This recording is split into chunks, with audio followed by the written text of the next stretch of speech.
मैं सुधांशु कुमार शुभम आज आप लोगों को इस कक्षा में क्लास 12 की हिंदी पुस्तिका दिगंत के काव्य खंड में एक चैप्टर है जिसका नाम है पुत्र वियोग, जो सुभद्रा कुमारी चौहान ने लिखा है उसके बारे में मैं बताऊंगा। सुभद्रा कुमारी चौहान जी जो थी, लेखक परिचय के बारे में ये है। सुभद्रा कुमारी चौहान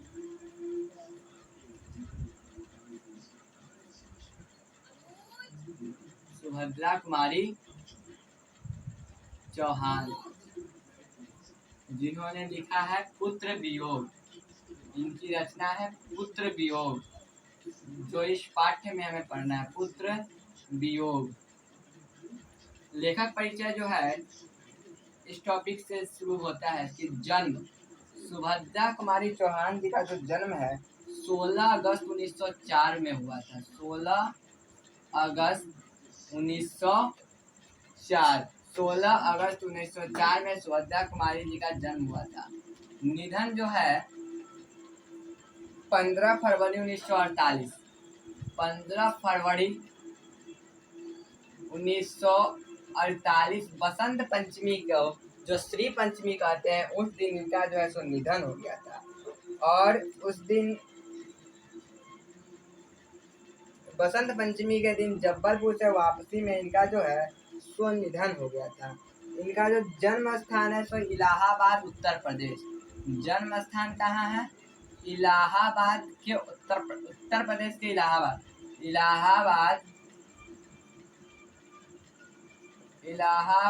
उत्तर प्रदेश में इनका जन्म। सब ऑब्जेक्टिव क्वेश्चन आता है कि इनका जन्म स्थान कहाँ है, तो इनका जन्म स्थान इलाहाबाद उत्तर प्रदेश में है। इनके पिता का नाम धीराज कुंवर।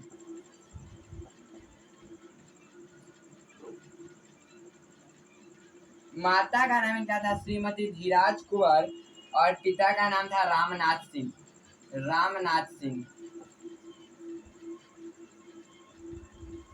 सुभद्रा कुमारी चौहान जी के परिचय है ये। और इनके पति का नाम ठाकुर लक्ष्मण सिंह था। ठाकुर लक्ष्मण सिंह इनके पति का नाम था। इन्होंने अपनी पढ़ाई जो थी सो गांव से ही की थी, उत्तर प्रदेश में ही जाके इन्होंने अपनी पढ़ाई की। और इनकी जो कृतियां हैं ये बहुत जगह घूमने गई। एक मुकुल नाम की इनकी कृति है, मुकुल। उसके बाद त्रिधारा,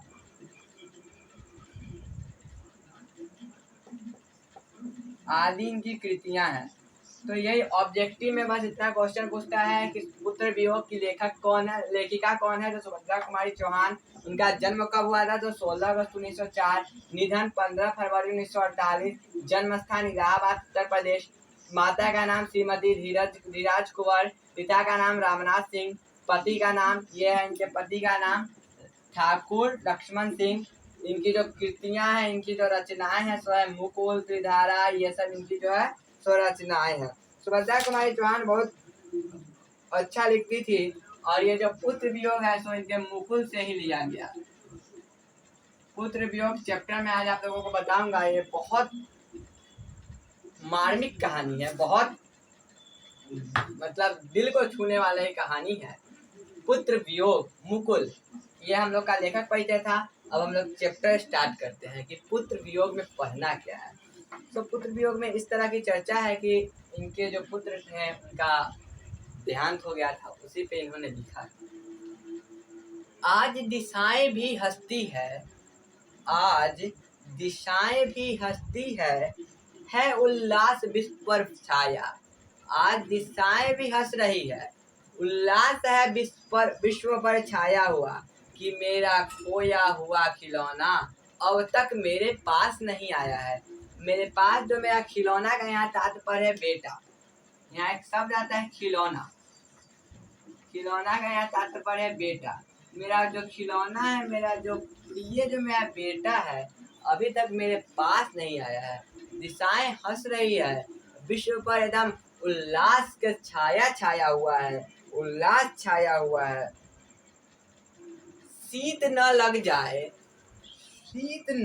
जाए इस भय से नहीं गोद से जिसे उतारा, नहीं गोद से जिसे उतारा, छोड़ काम दौड़ कर आई, जब माँ का कर पुकारा। इसको शीत यानी इसको शीत का अर्थ है ठंड, शीत का जो अर्थ है तो ठंड, इसको शीत न लग जाए, इसको ठंड न लग जाए, इस कारण जब ये मेरा जो पुत्र जो था, मैं इसको गोद से नहीं, मैं इसको गोदी से नहीं उतारती थी, मैं इसे अपने पल्लू में लपेट कर रखती थी, इसे ठंड न लग जाए। जब भी माँ, बच्चा कितना ज्यादा जब माँ कहता है, जब भी वो माँ कहकर पुकारा करता था, जो मैं काम करती थी, घर का जो काम करती थी, सब छोड़कर एक बार में उसके सामने मैं दौड़ते हुए चली जाती थी। जब भी कहता था माँ, तो मेरा सब काम छोड़कर मैं उसके पास जाती थी। और आगे बंदी की तरह है कि थपकी दे दे कर जिसे सुलाया, जिसके लिए लोरियां गाई, जिसके मुख पर जला मलिनता, देख आँख में मेरे नींद नहीं आई। थपकी दे दे कर मतलब ठोक ठोक कर जिसे सुलाया, जिसे लोरिया गाकर कर मैंने सुलाया, जिस बच्चे को मैंने लोरिया गाकर सुनाया, थपकी दे देकर सुनाया, और उस पर जो कभी मुसीबत आता था तो मैं रात भर उसकी आंखों में देखकर मैं अपने आँख को सेकती थी, मैं सोई नहीं, जिसके लिए वो पुत्र आज मेरे पास है नहीं। आगे की पंक्ति इस तरह है कि जिसके लिए भूल अपनापन, जिसके लिए मैं अपनेपन को मैं भूल गई, जिस बच्चे के लिए मैं अपनेपन को भूल गई, पत्थर को भी देव बनाया, पत्थर को मैंने उसके लिए देव बनाया, मतलब भगवान बनाया। कहीं नारियल, कहीं धूप, कहीं बत्ती, कहीं चढ़ाकर शीश भी नवाया।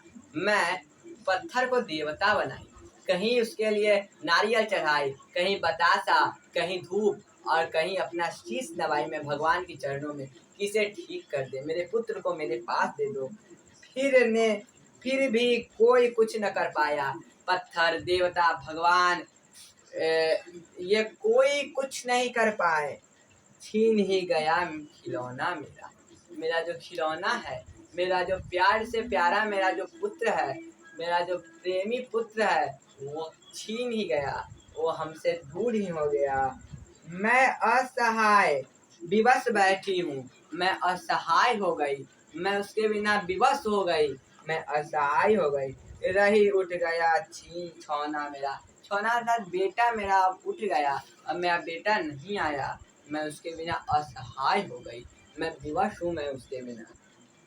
तड़प रहे हैं विकल प्राण, ये जो मेरा विकल प्राण है तो तड़प रहा है, उसके लिए मुझको पल भर शांति नहीं आती, मैं उसके लिए तड़प रहा है मेरा प्राण, उसको शांति नहीं आ रही है। वह खोया धन पा न सकूंगी, इसमें कुछ भी भ्रांति नहीं। वो जो मेरा धन था, वो जो मेरा पुत्र था, वो जो मेरा खिलौना था, वो जो मेरा प्यार से प्रिय जो मेरा पुत्र था, मैं उसे भी पा नहीं सकूंगी।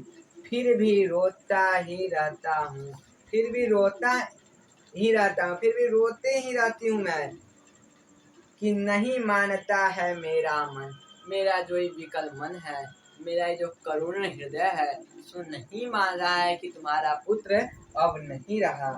बड़ा जटिल नीरस लगता है, सुना सुना जीवन मेरा, मेरा जो जीवन है नीरस हो गया है, एकदम सूना हो गया है, पुत्र बिना मैं नहीं रह सकती हूँ, मेरा जीवन एकदम सूना हो गया है। और आगे की पंक्ति इस तरह है कि यह लगता एक बार, यदि यह अगर एक बार अगर मेरे पास आ जाता, पल भर को उसको पा जाती, जी से लग प्यार से लगाकर सहला सहला कर उसको समझाती कि हे मेरा पुत्र, ए मेरा खिलौना, तू कहीं जाना नहीं, तुम मेरे पास ही रहना। मैं उसे इस बात को समझाती।